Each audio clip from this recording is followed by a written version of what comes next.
Hello, for everybody who's just joined, we'll be holding on for a couple of minutes while we wait for a few more people to join, and then we'll kick into the session probably at about 12:03, 12:04. So just a couple more minutes to go while we wait for people, and then I will be doing the introductions.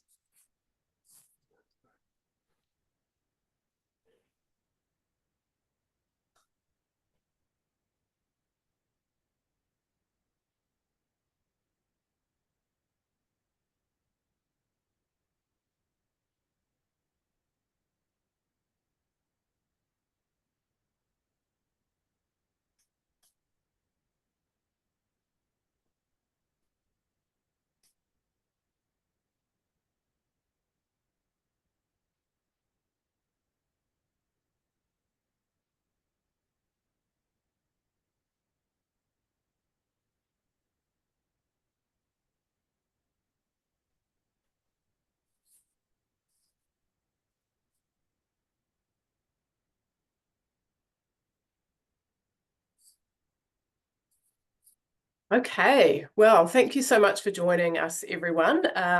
And I'm just going to kick into a few housekeeping and introductions. So good afternoon. We've just ticked into afternoon. I'm Saya Warlick, the Chief Executive of Cooperative Business New Zealand, and it's my absolute pleasure to welcome everybody along today to this lunchtime session, measuring what matters to co-ops and mutuals and introducing the Mutual Value Measurement Framework to New Zealand, which we're so delighted to have the opportunity to do. So before I introduce Cooperative Business New Zealand a little bit more, I've got a couple of housekeeping things that I would like to run over. So firstly, yes, we are recording this webinar, and by the beginning of next week, we will have the recorded webinar up and available as a permanent resource on our website. So we will be sending everybody that's registered for today a link through to that page so that you can view it again if there's any specific areas that you are really keen to dig into or to listen to again. That will all be available for you there. So we aren't sharing the slides separately. However, we are sharing the registration, the webinar link. In terms of questions, so we're leaving maybe about 10 minutes at the end of the session for Q&A. And if you could all take a look at the bottom of your screen on the panel down below, you'll see there's a chat function. So that's the function that we'll be using for Q&A. So at any time, if you've got any questions, just pop them through on chat, and we will get to those as we approach the end of the session at around about 12:50. When we do open up for Q&A. So everything stream of consciousness, pop it into that chat and we will make sure that we answer everything we possibly can. If we don't get through everything, what we'll do is we'll take those questions, get responses to them from Paul and Peter afterwards, and then refer back to you in the follow-up email what all those responses were. So you can be rest assured that everything will be answered. So with that very short housekeeping over and done with, just wanted to introduce you to Cooperative Business New Zealand. So it's great to see so many members on the call today. It's fantastic to have you here, so welcome. And we are the peak body for cooperatives, mutuals and member-owned businesses here in New Zealand. And together, these entities, as you can see on the slide here, just span so many different sectors within the New Zealand economy. And together they contribute around an equivalent value of 18% of our GDP. So it's just a really sizable, really important slice of New Zealand's economy. And we welcome everybody here today. We're also grateful for the support of our corporate associate members who work alongside our members and share their expertise. So again, super grateful for their assistance. So I would like to introduce our speakers today. So we have Associate Professor Paul Thambar from the Mutual Value Lab of Monash University. Wave out, Paul. Thanks for coming along. And Peter Hunt, who is the Managing Partner at Mutuo. Peter is actually visiting Australia at the moment, so we've got very lucky to have both of you here online today. And next slide, Kerry. I'm also really, really delighted to introduce to you all an offer which is being extended by our sister organisation, the BCCM, who's the peak body in Australia. So as part of our International Year of Cooperatives initiatives, the BCCM is extending to all Co-op Business New Zealand full members their member offer for the mutual value measurement framework for this calendar year. So again, super grateful to the BCCM for their support in allowing us to do that to kick this off. Okay, without further ado, I will hand across to Paul Thambar from Monash University. Welcome, Paul. Thank you, Saya, and hello, everyone. Really honored and privileged to join you today for this webinar to share some work that we did a few years ago, which I think really is an Australian innovation that is now going global. I mean, New Zealand is the third country that we are taking the framework to outside Australia. We've been to the UK, we've been to the US, and now we are coming to New Zealand. Thank you, Kerry. Can I have the next slide, please? So the framework is a research-based outcome that we developed together with BCCM, the Business Council of Cooperatives and Mutuals in Australia, which is the peak body, as Saya mentioned, for cooperatives and mutuals in Australia. And BCCM actually owned the commercial rights to the framework, which I'm going to talk to you about. Next slide, please. So the framework, the mutual value measurement framework, helps cooperatives and mutuals of all different sizes, shapes, and sectors to measure their total value creation, which we call mutual value, through a set of common dimensions and provides a shared language to talk about that value. Next slide, please. So the question or the problem that was put to us by BCCM was, how can a cooperative or a mutual measure and communicate in a consistent manner the total value that they create?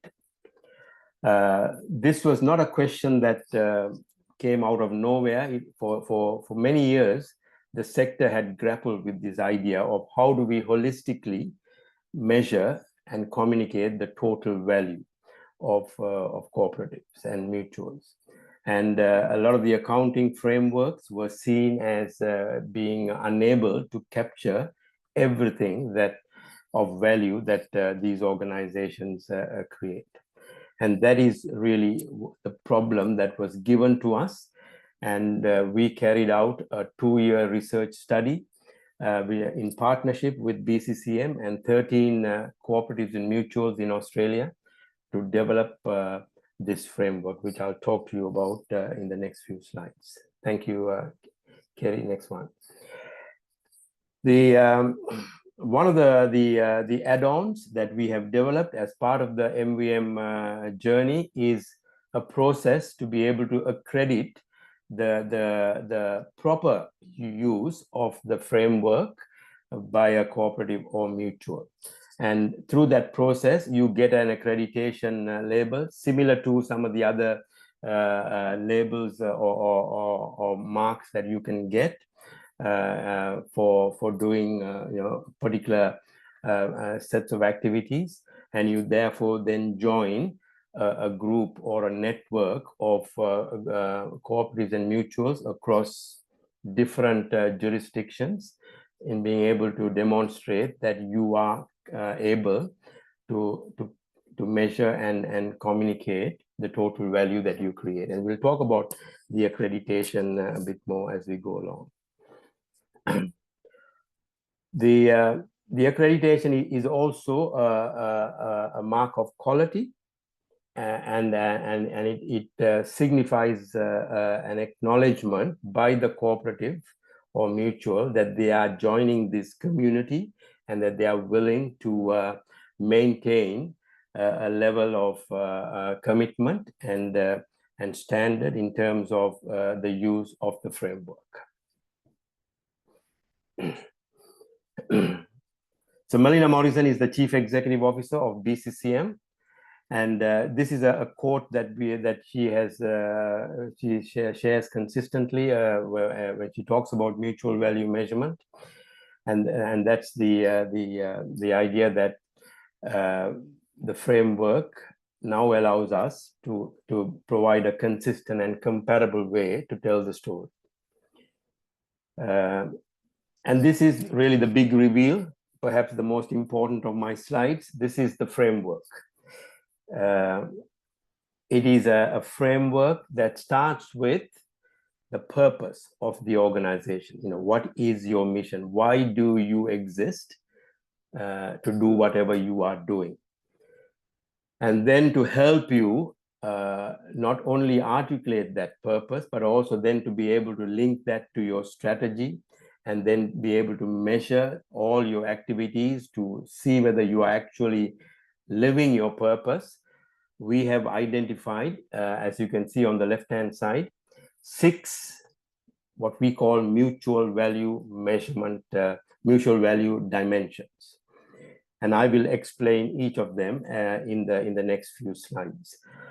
But once you have got those dimensions defined for your business, you can then capture the value that you are creating through the activities that you do that relate to each of those dimensions, and then put measurements against them. And these measurements can be quantitative measurements, it can be qualitative measurements, and we don't prescribe a particular set of measures. It is really up to you as the people who know best for your business what measures would make sense. All we help you do is to sort of think about those measures and to identify the most appropriate ones. And we also get you to think about the future, not just do the framework, do the measures, and then leave it as it is, but then think about, okay, what are the measures that could better explain the value that you're creating in the future. As technology evolves, as your thinking evolves, you may find that you will want to replace particular metrics with other metrics. Next slide, please. So just to sum up, this framework is the first one that, as far as we can tell, that has been exclusively developed for the sector. It's a sector-specific framework. It has been collaboratively designed. This is not a group of academics sitting in their ivory towers thinking of a framework. We have worked for 2 years with 13 cooperative and mutual enterprises in Australia and their leaders and staff to design this. It was deliberately designed as a generic framework. And as Peter gets into his presentation, he will show you how adaptable the framework is. We are in banking, we are in agriculture, we are in social housing, we are in a whole range of aged care, a whole range of different types of sectors. Because the sector is diverse, we had to develop a framework that was generic. It's a tested and proven framework. Through the research process, we tested the framework with some of our case study participants. But beyond that, it has now gone, as I said, global, and we have tested and proven the framework. One of the points of conversations that Peter and I have regularly is, I ask him, Peter, have you come across anyone that has struggled to use the framework? And his standard response is, I have tried to break it, Paul, but it hasn't been broken yet. So it's really a proven framework. And interestingly, it is not just about measurement, it is also helping organizations to think about their purpose and to think about their strategy and to make sure that everything is aligned. So it is becoming more of a strategic tool rather than just purely a measurement framework. And behind the framework, BCCM and Monash have developed, in partnership with Mutuo and Peter, have developed a whole structured process to help cooperatives and mutuals who want to go on the journey to adopt and use the framework, which I'll touch on as we head into the other slides. Next one, thanks. So to think about the dimension, which is really the core of the framework, what we did was we came up with a question that you can use to think about the the dimension. So the first dimension is commerciality, which is perhaps the easiest one to understand. What does your cooperative or mutual do to create economic value for current and future members? So by thinking about that question, hopefully you'll be able to understand the activities that that you're carrying out that create economic value, and then think about how you can actually measure the value that comes out of that those activities. Shaping markets is probably one of two dimensions that really resonate with many of our users. Is talking about what is the value of your existence. What would happen if you cease to exist in the community, in the market that you are currently operating in? What is the value that would be lost? So that is a way to think about what market shaping role is your cooperative or mutual undertaking at the moment in the place where you are operating.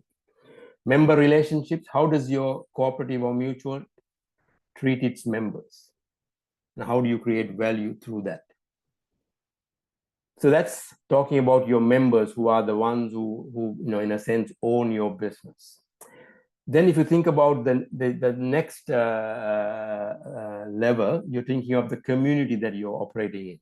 How do you create value for that broader community within which you exist? So if you are a mutual bank, or if you're a retail cooperative in a particular community, how are you creating value for that broader community? And then if you think beyond your immediate community, how are you creating value for the ecosystem that you're a part of? I mean, you may be in a mutual bank or a retail co-op, but you have an ecosystem that extends beyond your immediate community and members. Maybe other banks, other mutual banks, maybe other retail cooperatives. How do you collaborate to create value in that broader sense? And then the final dimension is referred to as the mutual mindset or the cooperative mindset. It's about the way you do what we call the right thing. How do you make decisions that makes that does the right thing for your members, for your staff, for your community, and what is the value that is generated through that mindset? And it again, this is the other dimension that is really unique in the sense of differentiating a cooperative and a mutual from every other type of business. All right, next slide, please. The framework is a bridge to the broader issues that you may be looking at, things like ESG.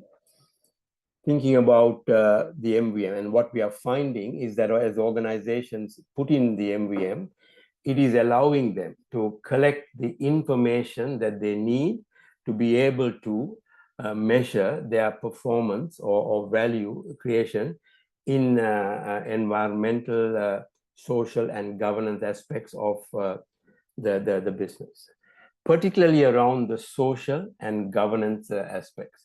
So there's a lot of focus on environmental impacts. The MVM can help you in that, but more importantly, we can also help you think about the social impact that you're having. So if you think about the dimensions that I spoke about, the member dimensions, the community, the ecosystem, that's really focusing on the way you actually serve in a social sense, how you're creating value for your different communities. And then the governance aspect is about how you think, make decisions, how you manage risks, how you lead as an organization within your community, how you lead your employees. And there are a whole range of examples that we can give you, and maybe we can touch on some of those things during the question and answer time. Next slide, please. I'm not going to dwell on the detail of this. There's a whole range of supports, as I mentioned, but from your perspective, your first point of contact obviously would be Saya and her team, who would then be able to connect you with some of the other supports that BCCM have set up that we use. And one of the key supports is that Peter and his organization, and Peter will talk about this more, are the global consulting partner for BCCM in this journey. So when organizations need support and help in working with the framework and getting it embedded in the organization, the people that you turn to are the people at Mutual, Peter and his team, who can come alongside and help you in that journey. All right, next slide. So a bit about BCCM, which I'm not going to dwell on. You will be able to look them up. bccm.coop is their website, the peak body for cooperatives and mutuals in Australia. Next slide is a bit about us, Monash. We are the largest university and business school in Australia. And we are part of the research intensive university network referred to as the Group of 8. And Monash has fully supported this journey with BCCM from day one. And we have been supported as academics in the work that we have been doing. The lab is a tangible example. The Mutual Value Lab is a tangible example of the commitment that Monash has made to setting up a research lab. I direct that lab. I have a range of colleagues who work with me on different aspects of the work we are doing through the lab. And that is an example of how Monash is supporting the partnership with BCCM. So I'm going to stop there and pass it on to Peter, who will talk to you about the work that he does with organizations. Thank you, Paul, and thank you, Saya, for the introduction. And nice to meet everybody. I'm in Melbourne at the moment, which is a little bit closer to you than I normally would be because I'm generally based out of London. But we travel the world working with co-ops and mutuals of all different types in different industries and different global sectors. And part of that work is helping people to take advantage of this tool in a way that's actually going to be meaningful to their business. So what I'm going to talk about now is about the practical application of the MVM framework to your co-op or your mutual and how that would work. So Mutuo has been operating for 20 years or so, and we have used our experience across all these different types of co-ops and mutuals to try to find a way to make this a practical thing for you. And Paul has talked about the different dimensions of value. And the interesting thing is that when we talk to individual businesses, it is always the case, I mean, absolutely always the case, that co-ops and mutuals undervalue the contribution that they make. And so what this tool does is it helps to conduct a discovery exercise, if you like an audit of mutual value within your organization, which draws out all of the things that you do which are positive, which have a positive impact, which reflect the purpose that you have been established to achieve. And it helps to elevate them in a way that, perhaps are just seen as that's what we do. We've always done it that way, but actually it's a very different set of behaviors compared to competitors. And when you think about, the competitors in, whatever industry you're working in, generally speaking, we're talking about investor-owned businesses that are focusing on creating value through through growing the capital value of the business. It's all about the money. And as much as the bottom line matters to co-ops and mutuals, the reason for existence is more than that. And this is what this framework tries to do. It tries to draw it out. So why would you think about this as any kind of co-op or mutual, whether you're 100, 200 years old or 20 years old? You know, why would you do this? So once you have identified all of that value, I mean, clearly that gives you the opportunity to better communicate to your stakeholders who you are and what you're about. Lots of us in the sector have, struggled with finding this narrative, of finding the words to describe the difference that we make. And although, to some customers, to some members, it might be obvious, it's certainly not the case to everybody. And when we look at, not just in Australia or New Zealand, but if we look at across the whole of the world, there is a great variation in the understanding of what co-ops and mutuals are for, why they exist, what they can do. And here we are in the International Year of Cooperatives again, and it's an opportunity to elevate the mutual difference by being able to put words around and a narrative around the value that's being created.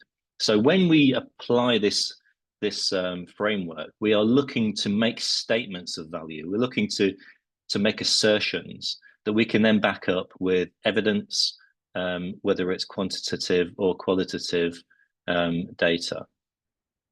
So the first part of this, and it's kind of the most obvious part, is that you can identify that value, you can make assertions of your value, and then you can use that to communicate, to help to improve relationships with your customers, future customers, and your members, and all different stakeholders. The second part of this, which wasn't really part of the original design, I don't think, but has certainly been a very interesting development, and I'll talk a bit more about this as we go through, is the value that the mutual value process can add to strategic planning. Now, everybody's got a strategic plan. It doesn't replace your strategic plans, but what it does is it puts it under the microscope, and it challenges you to look at the organization that you've got and to see if you are actually focusing on the right things. And I can give you examples from businesses that we've worked with where there is a dissonance sometimes between maybe what the board think is the key focus of the organization, what the executive think is a key focus, or even the members.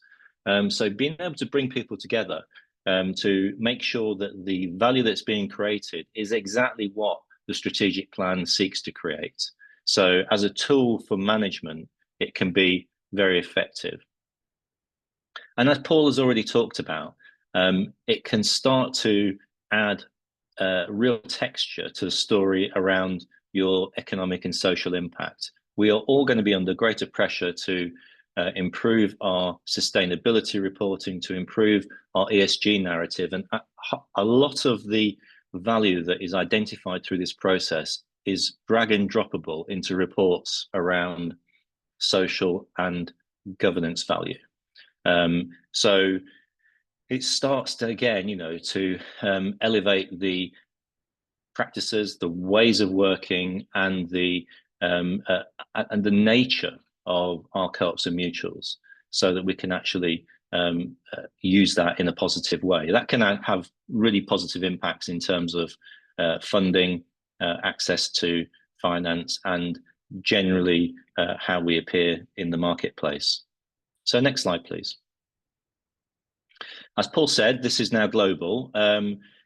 We started methodically with Australian co-ops and mutuals and purposely looked for different sectors. As Paul said, it was developed with 13 of the members of BCCM, and a number of them have gone on to apply it. This is just a selection of organizations, large and small, in different industry sectors, from producer cooperatives to consumer cooperatives to collaborations between businesses that have applied the model. We've also applied it on the BCCM's Care Together program, which is a federally funded program to examine the potential for establishing new cooperatives in the care sector.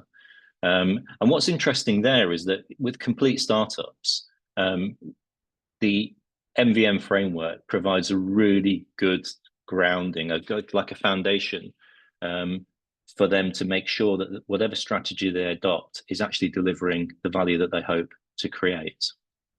So we've started working with mutuals in the UK, which we'll show you an example of later on. But we also spent a year working with colleagues in the public sector insurance mutual mini sector, which is actually quite large in the United States. And there's 200 participants of different mutuals of varying sizes who applied this framework to their work. And as I said, have started to get the benefits that I've been talking about. But as Paul says, we tried to stress test this structure and this framework, and we've not managed to break it yet. Part of the reason for that, I think, is its simplicity. It's really very straightforward to use. It speaks to the language of the cooperative and mutual sector, so we kind of understand why we're asking the questions, but it also wheedles out the value that we take for granted. And it is a case that in every single co-op and mutual we've been discovering and helping people to discover value that they have underplayed or not made the best of in terms of their broader narrative or their reporting. So next slide, please. So I'm going to talk a little bit about one of the aspects of how people have used it, because this is probably the most common one. Although we thought that everybody would be using it to help to improve their narrative, that is true, but most organizations have built it into the strategic planning of whatever they've been doing already. So next slide, please.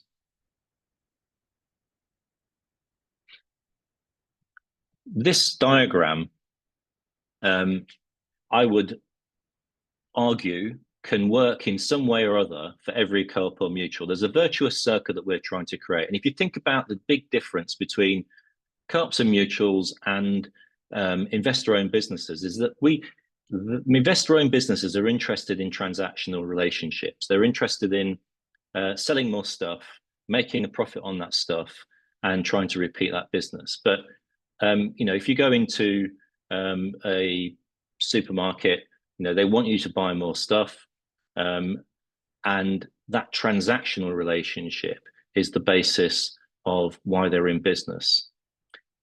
Co-ops and mutuals obviously need transactions too, but these are based on longer term relationships, and the reasons for those longer term relationships are what you get unpacked through the mutual value discovery process. So if you look at this diagram, what we're suggesting here is that for every mutual, whatever value you're creating is what encourages those long-term relationships. It encourages people to do repeat business, to stay as members, to keep coming back and participating in your cooperative organization, which then drives the core business. It is what makes people do business with you and makes you commercially successful. The commercial success, therefore, then funds that continuation of the mutual value.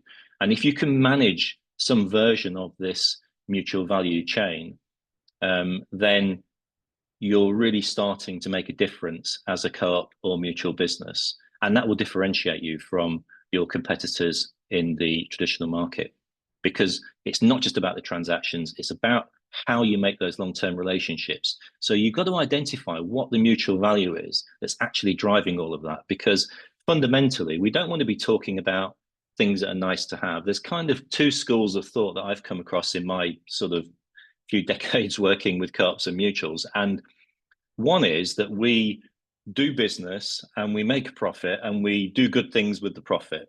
And the second is that we do good things which then make that profit.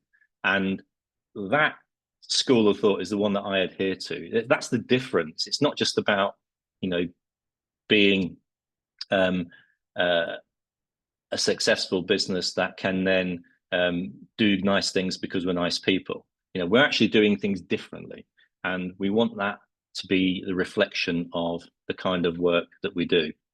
Next slide, please. If you put this into a sort of linear way of looking at it, the business purpose is what drives the strategy. It can't just be a slogan. It has to be something that describes why the cooperative or mutual exists. And then you have a strategy for how you deliver the outcomes that that purpose wants to achieve. Everybody's got that already. What we do here is we insert these statements of mutual value, and we challenge your KPIs to say, well, okay, are your KPIs actually delivering that mutual value? Are they something that's already there, or is there something missing? Have we hit all of the targets, or are we actually driving towards the wrong thing? There is an example of one business where the board had a very clear idea of what it thought the strategy was delivering, but it was undervaluing the things that were actually driving that circle of mutual value. They were undervaluing the relationship strength. And it was actually making them successful as a commercial organization. So this process challenged them to be really clear about where the mutual value was being created, so that they could make sure that the strategy was trying to deliver the right things and focusing on the right things. Once you can prove the statements of mutual value, that's when we would talk about performance indicators, mutual performance indicators being your key performance indicators. So there should be no, in a perfect world, there should be no difference between your KPIs and your mutual performance indicators. That's the evidence base that your mutual value is actually being created. And then you can go and use that to report. Like I say, you can drag and drop some of this stuff into corporate reports as evidence, which you've got proof points attached to. And just to say, there is a discipline in all of this. You do this inventory of your mutual value, you make your statements, but they can only stay in your MVM report if you can justify them with evidence. And so there has to be some qualitative or quantitative proof that you can track over time, which would provide that evidence. Otherwise, you can't use it in the reporting. It wouldn't be credible. But again, it's a discipline that people have found very helpful to go forward with. Next slide, please. So I'm going to show you an example now of one business which has implemented MVM. So this is it's a British business. It doesn't really matter which part of the world these mutuals are from, but this is a British business, and we've chosen it because many of the Co-ops New Zealand members are consumer-based co-ops or mutuals, and so this is a consumer-based co-op or mutual. We also have examples of producer-owned co-ops and mutuals, which we can show to you, or other types of collaborations of businesses. But at the end of the day, they're a different approach to mutuality. So we think this is the one that's most useful to you. So if I can stop speaking for a moment, we'll show you this video, and hopefully the tech will work, and then we can come back and I'll wrap up and we'll go to questions.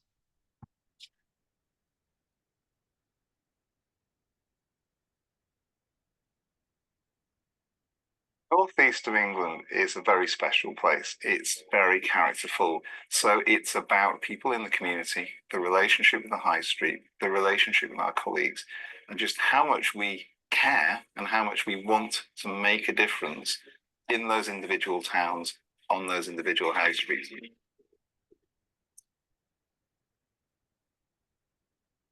So we are the UK's 8th largest building society. We're 160 years old, and we're based in the northeast of England.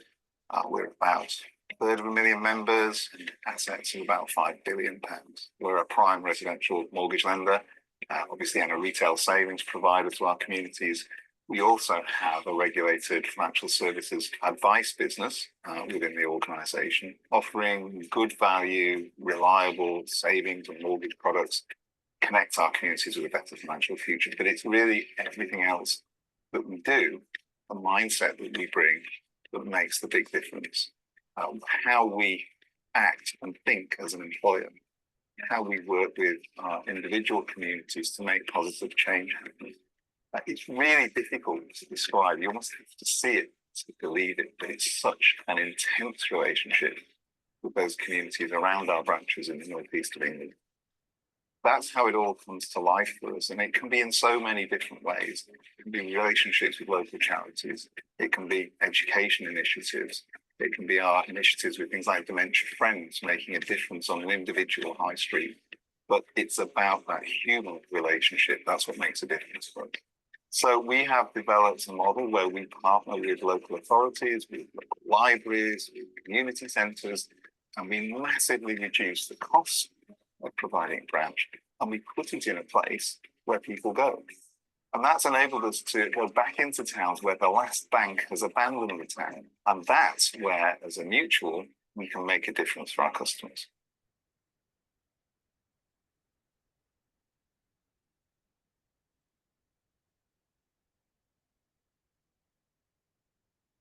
We're at the very early stages of our MVM journey. We've introduced it to, first of all, the leadership team in the business, and then the board, who are very positive, encouraged us to go away and change the world.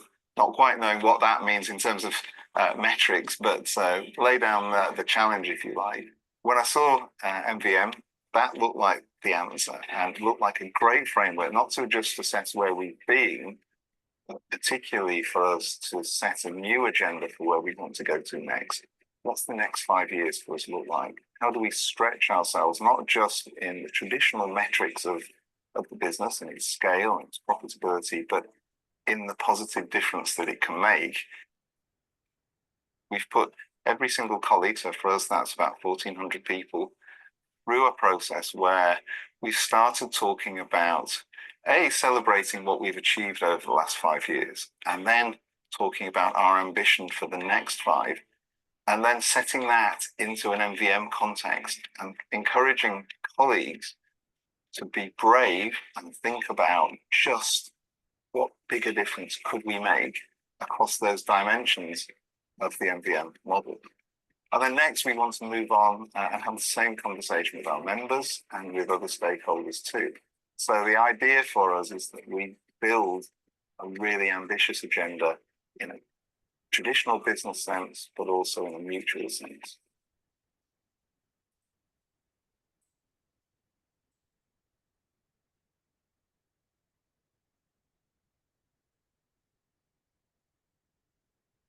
So the point of the exercise for Newcastle Building Society is this, right? It's a simple business, savings and loans. Now, you know, it's easy for me to say that because I don't run a building society, but as a savings and loans business, they want to attract savers in order to make loans. And so the way that they attract savers is through the rates that they offer. Yeah, but actually, no, not just through that.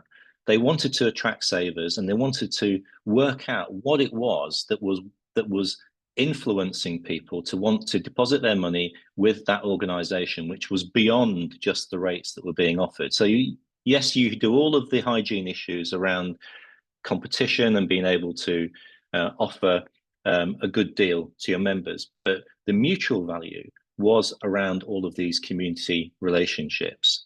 And in their business, I mean, Andrew would not mind me sharing this with you. You know, they calculated that the community relationships kept savings sticky. They kept people saving with the organization and probably gave them a little bit of flex of 40 basis points around the savings rates that they were offering. In other words, they were able to offer not always the best saving rate because people valued the contribution that they made to the high streets, to the communities, and to the organizations that they were in. So at the end of the day, the mutuality is, yes, it's the transactional commerciality in the language of MVM of what's the rate that I'm going to get, but it's also about the total value that's being created by the organization and how that actually drives the business. And so once they got to the point of agreeing, you know, what the value being created was and building that into the strategy, they're able to focus on those things so that they could do more of the same in order to build a bigger business, and they're now going through a very significant branch expansion scheme, which is, you know, kind of counter to what's happening in most of the banking sectors. Very quickly before I finish, I'll also give you a snapshot of two other organisations. The one on the screen here is Unimutual, which is it's a discretionary mutual, which effectively does risk management kind of insurance for universities in Australia. And when they applied MVM, the benefit they got was that it was an opportunity with a new leadership team for everybody to be able to express the contribution that their part of the business makes to the success of the overall business. So this was like a team building exercise in many respects, where everybody was able to recognize and to value the contribution that the different parts of the business made to the overall success of the organization.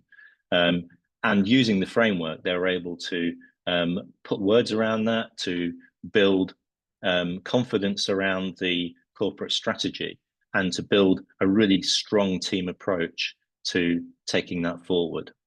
And the last example I give you, if you can move to the final slide for me, please. Geraldton Fishermen's Cooperative, so producer co-op of agricultural workers, all own their own boats and fish rock lobster on the west coast of Australia.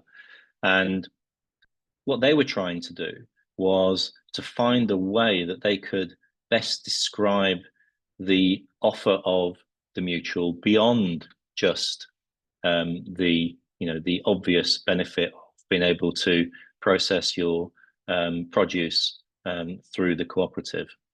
And part of this led to a very significant change in the membership structure, because one of the problems they were facing was a sort of long-term change in ownership, where fishing rights were held by retired members who could have sold them to anybody else across the market. But what they wanted to do was to create a new type of member where the retired members could maintain those fishing rights and rent them to new members, and enable them to participate in the mutual in a way that actually still delivered value throughout all of that. It's a very short way of describing it, but what it meant was that because everybody understood the different elements of value and the importance of having this sort of long-term sustainable footprint in that part of the world, rather than it being sold off and broken up by new acquirers, it meant that people really valued the mutual value of the cooperative and its existence in the market in WA. So I'm going to finish at that point and gives us a little bit of time for some questions. As Paul said, we are people that can help you to implement MVM and to work out what the best case use is for you, and then to take advantage of all of that. We probably won't have time to go into all the detail of that in the Q&A, but certainly you can contact me. Actually, my email isn't on there, but you can contact me via SIRE to talk about, if it would be of interest, and have a sort of a no commitment conversation about your business. So I'll finish there, Sarah, and hand back to you. Fantastic. Thank you so much. Every time I watch this and see the slides, I learn something new. And I think from my perspective, hearing the description of how it was developed in collaboration with so many, real mutuals and cooperatives, and then also how it's being applied in a practical sense, really, I guess, brings it home, and you can really understand the value for your potential, for your organisation. So I have a couple of questions here. So the first one is for you, Peter. So can you talk more about the attempts by organisations to put quantitative data alongside the qualitative measures? And related to that, in what ways have organisations used the framework to monitor change over time, as opposed to like on-off slice of time assessment? Yeah, well, one of the things we should have mentioned, both of us, and is that there is a community of practice which exists where businesses that have gone through this process join the community of practice and they share their way of approaching it, because there isn't a single sort of template that you would drop onto all of this. I'll give you one example. There's one business which was one of the first adopters called Civic Risk Mutual in Australia, and they developed their own dashboard to track the value that they had identified over a period of time. And so they had a range of quantitative data, which was, you know, fairly straightforward to measure over a period of time. Now, actually, you know, big question everybody asks us when we go through this process is just how much should we be measuring? Now, you don't want to create a new industry of quantitative data recovery, but actually a lot of these figures will already be in the organization, and you will already be looking at them for marketing or commercial purposes anyway. So it's just about picking ones that really matter. So, I mean, I can give you, one example. Somebody came to us with 132 data points. We eventually encouraged them to get down to below 30. But there is no magic number. There's no magic number in all of that. So in terms of the quant data, you will have that in the business. You're running a business, so you will know what your business is. You just have to pick the ones that really matter, that are driving the value. In terms of the qualitative picture here, and this really matters in mutuals, you're really talking about stories. You're talking about people's experiences. And so you can kind of make it a bit more scientific in terms of, tracking, customer attitudes over periods of time, or member attitudes over periods of time. But actually the thing that really is going to count is the story of how a mutual has changed somebody's life. And these exist everywhere. And, they are heartwarming. They sound heartwarming when they actually are. And so those stories are things that should be repeated on a regular basis. They're the sort of things that you will drop into your annual reports anyway. Awesome, thank you. That makes complete sense. So got a complete pivot now to a producer cooperative, which exports into the grocery channel in the US, the UK and Australia. Just really curious to understand what's the recognition of the MVM endorsement amongst people like grocery gatekeepers and consumers, and if it's nascent, how will the profile of MVM be promoted? It's half for me and half for Paul. I mean, I would say that it is nascent. It's gathering pace. It's getting known. It's getting used. I think it's more likely to be better recognised within the co-op and mutual sector than outside it. So it's not in many senses like B Corp. It's, lots of organisations that have gone through B Corp also do MVM. There's quite a lot of our accredited organisations have done B Corp as well. They're two different things, and they've got two different purposes. And I guess the purpose of B Corp, yes, it's got standards attached to it. It's not really designed for mutuals, so I've got a few criticisms of it. But at the end of the day, it is recognised externally by consumers and by suppliers. So, that's, got value in itself.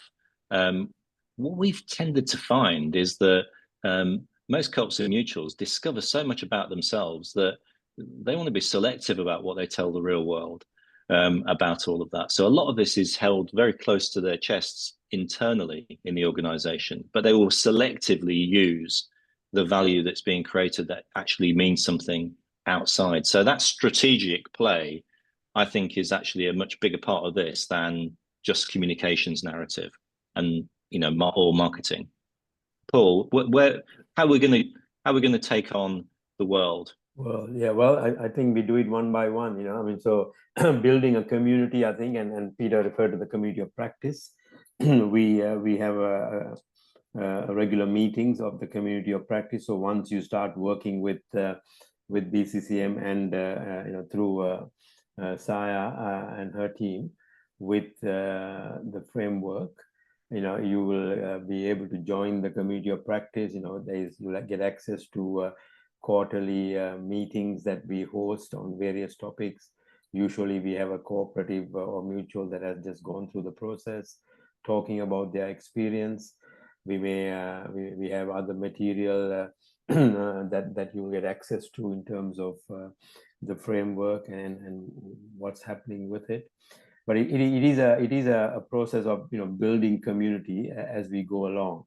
So it's important, for example, in the New Zealand context, if we are able to start with a reference site, an organization that wants to look at it more deeply and work with it, that becomes then a reference point to then allow others to look at that experience and then work out whether they would like to be part of the journey. I mean, that's how we started in Australia, and the 13 organizations that that were part of the study. Some of them said, okay, we are happy to be the early leaders, and they started the journey. In the UK, Newcastle Building Society is a reference site.